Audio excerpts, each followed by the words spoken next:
اعوذ باللہ من الشیطان الرجیم بسم اللہ الرحمن الرحیم السلام علیکم ورحمۃ اللہ۔ پیچھے آیت نمبر 124 سے لے کر 129 تک ہم حضرت ابراہیم علیہ السلام کے بارے میں پڑھ رہے ہیں، اور ہم نے بیچ بیچ میں دیکھا کہ کس طرح حضرت ابراہیم علیہ السلام نے اللہ تعالیٰ سے مختلف انداز میں اور طرح طرح سے اپنی اولاد کے لیے اور اپنی نسلوں کے لیے دعائیں کی۔ آج یہ ان دعاؤں کا آخری حصہ ہے، یعنی یہ حضرت ابراہیم علیہ السلام کی اس سورہ بقرہ کے حوالے سے آخری دعا ہے، جس میں وہ اللہ تعالیٰ سے مانگ رہے ہیں ربنا، اے ہمارے رب، وابعث فیہم، اٹھا انہی میں سے۔ یہاں پر حضرت ابراہیم علیہ السلام کعبہ تعمیر کر رہے ہیں، اور پہلے بھی جیسے بہت دعائیں کی، تو اب یہاں پر ان لوگوں کے لیے یعنی کعبۃ اللہ میں رہنے والے لوگوں کے لیے دعا کر رہے ہیں کہ اے ہمارے رب، اٹھا ان میں سے۔ یہاں پر ابعث یبعث کا مطلب صرف اٹھانا نہیں ہوتا، بلکہ اٹھانے کے ساتھ ساتھ جس کو آپ اٹھائیں انہیں ایک ہائر اسٹیٹس عطا کریں، یعنی خاندان ان کا جو پیچھے سے چلا آ رہا ہو وہ خاص ہو۔ اور ہم جانتے ہیں کہ جو رسول مکہ سے اٹھائے گئے یعنی کہ حضرت محمد مصطفیٰ صلی اللہ علیہ وآلہ وسلم، ان کا اسٹیٹس، ان کا خاندان سب سے معزز اور سب سے خاص تھا۔ بلکہ آپ کو آپ صلی اللہ علیہ وآلہ وسلم کی کئی صحیح احادیث سے معلوم ہوگا کہ آپ صلی اللہ علیہ وآلہ وسلم نے فرمایا کہ اللہ تعالیٰ نے مجھے قریش کے سب سے اعلیٰ خاندان سے اٹھایا ہے، کیونکہ خاندان کا اچھا ہونا، ایماندار ہونا، سچا ہونا اور پختہ ہونا بہت بڑی بات ہے۔ یعنی آپ صلی اللہ علیہ وآلہ وسلم کے جھوٹا ہونے کے پیچھے اللہ تعالیٰ نے کوئی ایک ریزن نہیں چھوڑا، یہاں تک کہ ان کو بھی اللہ تعالیٰ نے ایک معزز خاندان میں اٹھایا، اور یہ دعا حضرت ابراہیم علیہ السلام نے کی تھی۔ تو ربنا وابعث، اے میں ہمارے رب، اٹھا فیہم ان میں سے رسولاً، ایک رسول، منہم جو انہی میں سے ہو، یعنی رسول کا انہی میں سے ہونا ایک بڑی بات ہے۔ دیکھیں، اگر کوئی آپ کو باہر سے دعوت دے، اگر آپ کو بتائے کہ اللہ کے احکامات کیا ہیں، اللہ کے قوانین کیا ہیں، تم یہ جو کر رہے ہو یہ غلط ہے، یہ چیز نہیں ہے، یہ اللہ تعالیٰ کو ناراض کرنے والا عمل ہے، تو اگر کوئی باہر سے آ کر بتائے تو یہ بھی ایک بڑی رکاوٹ ہوتی ہے، کیونکہ باہر سے اگر کوئی آ کر ہمیں نصیحت کرے اور ہمیں کہے کہ یہ صحیح ہے یہ صحیح نہیں، تو ہمارے ایگو پر بات آ جاتی ہے کہ تم باہر والے آ کر اب ہمیں سمجھاؤ گے۔ تو انہی میں سے اٹھانا یہ ایک رکاوٹ کو ختم کرنا ہے، یعنی دو رکاوٹیں تھی آپ صلی اللہ علیہ وآلہ وسلم کے سامنے، ایک پیغام کو پہنچانا کہ پیغام کس طرح پہنچایا جائے، اور دوسرا کہ پیغام وہ باہر والا پہنچا رہا ہے یا سامنے والا ہی پہنچا رہا ہے۔ تو باہر والے کی جو رکاوٹ تھی وہ تو ختم ہو گئی، اب آپ صلی اللہ علیہ وآلہ وسلم صرف پیغام پہنچا رہے ہیں،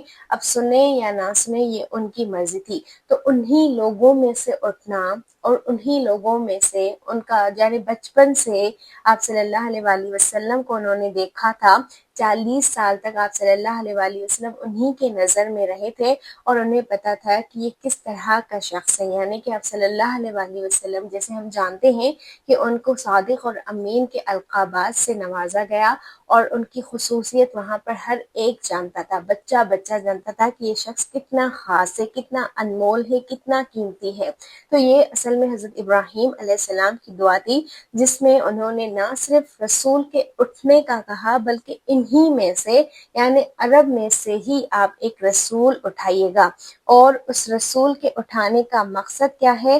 یتلو علیہم آیاتک،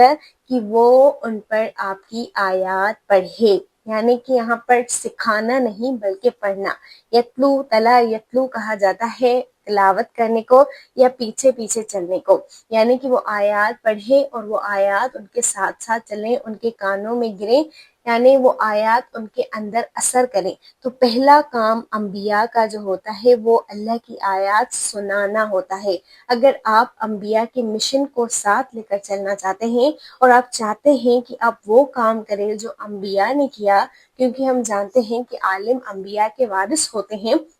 وہ وہی پہنچاتے ہیں جو انبیاء پہنچاتے ہیں، تو پہنچانے کا طریقہ بھی ہمیں معلوم ہونا چاہیے۔ تو پہلا کام جو آپ نے کرنا ہے اللہ کی کتاب یا اللہ کے دین کو پہنچانے کے حوالے سے وہ یہ کہ اللہ کی آیات کو لوگوں کے سامنے رکھنا ہے، صرف سنانا ہے، صرف پڑھ کر بتانا ہے۔ نہ کوئی ٹیچر بننا ہے، نہ کوئی ٹیچنگس دینی ہے، یہ آگے کا کام ہے۔ پہلے آپ ان کے کانوں میں اللہ کی کتاب کو ڈالنا شروع کریں۔ آہستہ آہستہ آہستہ جب ان کے لوگوں کے کانوں میں اللہ کی کتاب جائیں، اللہ کی آیات جائیں گی، اللہ کی کتاب کا جو کچھ حصہ جائے گا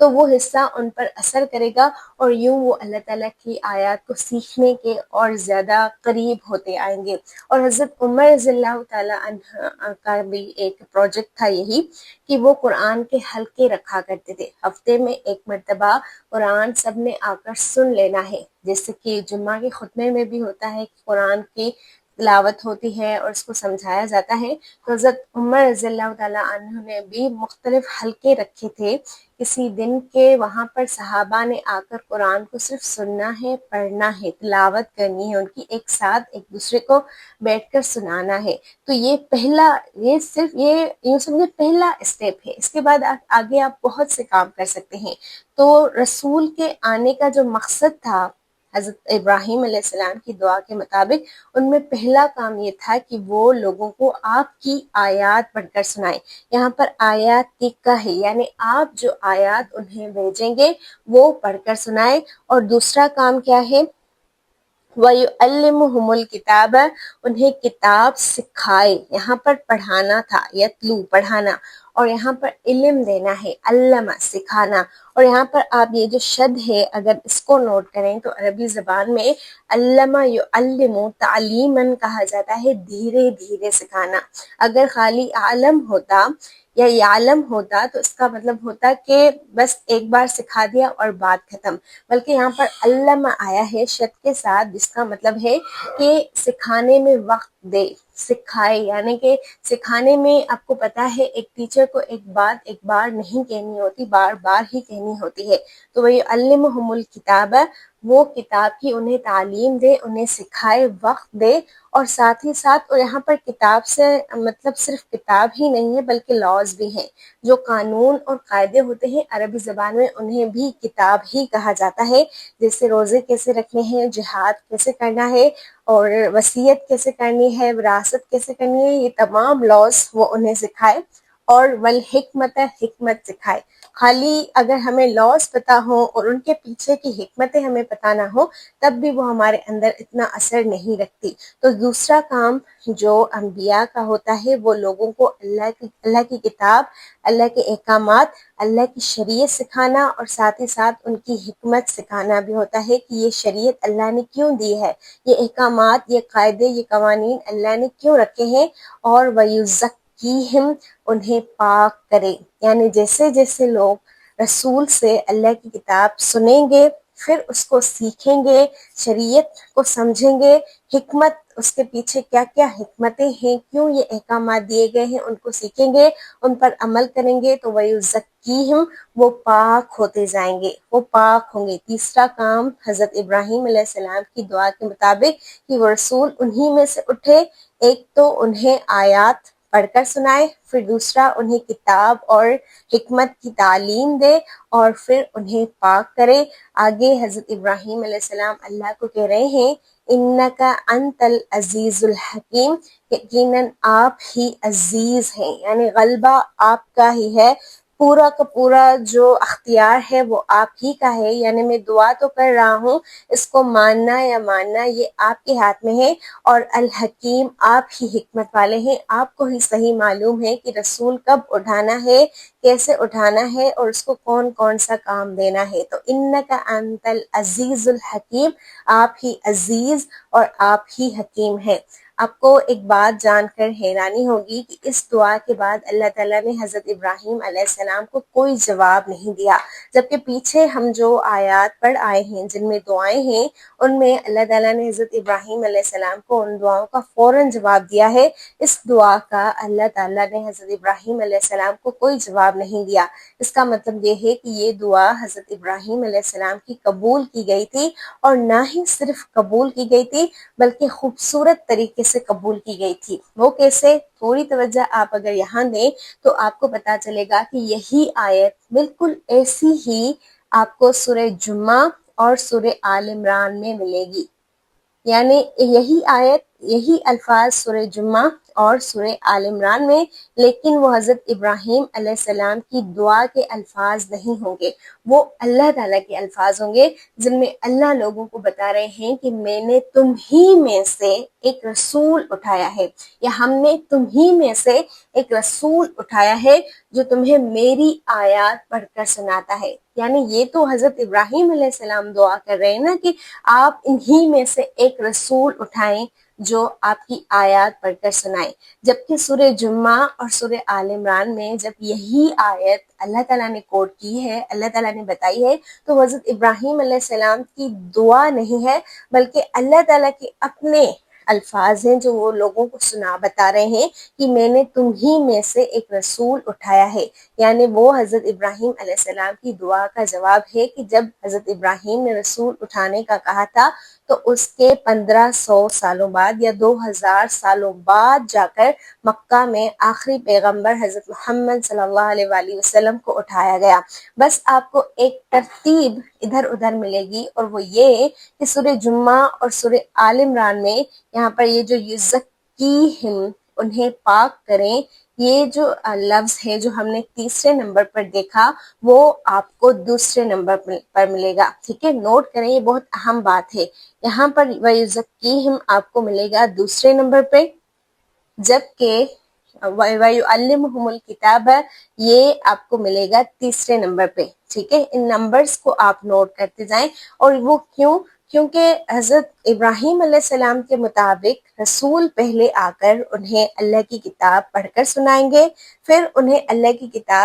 کی آیات پڑھ کر سنائیں گے، پھر انہیں اللہ کی کتاب اور حکمت کی تعلیم دیں گے، اس کے بعد لوگ پاک ہو جائیں گے۔ جبکہ اللہ کے مطابق، کیونکہ اللہ ہی بہتر جاننے والا ہے، پہلے لوگ جب اللہ کی آیات کو سنیں گے تو ان کے اندر پاکیزگی آئے گی، ان کا دل صاف ہوگا۔ یعنی پاکیزگی کس طرح کی؟ روحانی اعتبار سے بھی اور ایک اخلاقی اعتبار سے بھی ان کے اندر اللہ کی آیات سن کر پاکیزگی آئے گی، اور جب وہ اندر سے پاک ہو جائیں گے تو پھر وہ اللہ کی کتاب اور حکمت کو سمجھنے کی طرف قدم بڑھائیں گے۔ جب تک ہم اندر سے پاک نہیں ہوں گے، اندر سے صاف نہیں ہوں گے، تب تک ہم اللہ تعالیٰ کی آیات کو سمجھنے کے حساب سے قدم نہیں بڑھائیں گے۔ آج بھی اگر مسلم نوجوان نسل اللہ کی کتاب کو نہیں سمجھ رہی، اس کو نہیں سن رہی، تو اس کا مطلب یہ ہے کہ اندر کوئی نہ کوئی کھوٹ ہے، یعنی وہ پاکیزگی ابھی ہمیں نہیں ملی ہے۔ تو اس لیے پہلے رسول کا کام کیا ہوتا ہے کہ وہ لوگوں کو اللہ کی آیات پڑھ کر سناتے ہیں، پھر ان کا دوسرا کام کیا ہوتا ہے کہ ان آیات کے ذریعے لوگ پاکیزگی حاصل کرتے ہیں، اور پاکیزگی حاصل کرنے کے بعد وہ اللہ کی شریعت اور ان کے پیچھے کی حکمت سمجھتے ہیں، سیکھتے ہیں، انہیں وقت دیتے ہیں۔ صحیح ہے، تو اللہ تعالیٰ نے نہ صرف اس دعا کو قبول کیا بلکہ بہترین انداز میں اس دعا کو قبول کیا، اور یہاں پر آپ کو دعاؤں کی طاقت کا بھی اندازہ ہوگا۔ ہمیں لگتا ہے کہ دعا صرف اسی وقت قبول کی جائے تو یعنی اللہ راضی ہے، جبکہ حضرت ابراہیم علیہ السلام کی یہ دعا 2000 سال بعد قبول کی گئی تھی۔ تو ہماری کچھ دعائیں ہماری نسلوں کے لیے بھی ہونی چاہیے، ہماری اولادوں کے لیے بھی ہونی چاہیے، صرف اپنے لیے اپنی دنیا نہ مانگے، بلکہ آگے کے لیے بھی ہم مانگے، اپنی آخرت کے لیے بھی مانگے، اور اس دعا کا اسی وقت قبول ہونا ہم اللہ تعالیٰ سے نہ مانگے، بلکہ اپنے وقت پر اللہ بہترین طریقے سے ہماری دعائیں قبول کر لیتا ہے۔ اللہ تعالیٰ ہماری دعاؤں کو کبھی بھی ضائع نہیں کرتا۔ تو یہاں پر آپ نے کیا سیکھا کہ حضرت ابراہیم علیہ السلام کی دعا کی وجہ سے مکہ میں ایک رسول اٹھے جن کا نام حضرت محمد صلی اللہ علیہ وآلہ وسلم ہے، اور انہوں نے نہ صرف لوگوں کو اللہ کی آیات سنائی بلکہ ان کے ذریعے انہیں پاکیزگی عطا کی، اور پھر انہیں شریعت اور حکمت سکھا کر پورا عرب اللہ تعالیٰ کے قوانین کے ماتحت ہو گیا۔ 23 سالوں میں سب لوگ بدل گئے، یعنی لوگوں کا بدلنا، معاشرے کا بدلنا یہ کوئی آسان کام نہیں ہوتا، اور 23 سالوں میں تو یہ ایک بہت بڑا معجزہ ہے آپ صلی اللہ علیہ وآلہ وسلم کا، کہ آپ صلی اللہ علیہ وآلہ وسلم نے مکہ، مدینہ اور اس کے ارد گرد رہنے والے لوگوں کو 23 سالوں میں اخلاقی طور پر، روحانی طور پر، عمل کے حساب سے بدل دیا، پورا کا پورا اللہ کی کتاب کے مطابق کر دیا، اور پھر ان کا تزکیہ بھی کیا، انہیں حکمت بھی سکھائی۔ اللہ سے دعا ہے کہ اللہ تعالیٰ بھی ہمیں اپنی آیات سنائے، ان کے ذریعے ہمیں پاکیزگی دیں، اور پھر اللہ تعالیٰ ہمارے اندر یہ تڑپ پیدا کریں کہ ہم اللہ کی کتاب کو، اس کے احکامات کو سمجھیں، سیکھیں، وقت دیں اور حکمت سیکھیں۔ اے ہمارے رب، انہی میں سے ایک رسول بھیج جو ان پر تیری آیات تلاوت کرے، انہیں کتاب اور دانائی کی تعلیم دے اور ان کو پاکیزہ بنائے، بے شک تو زبردست اور حکمت والا ہے۔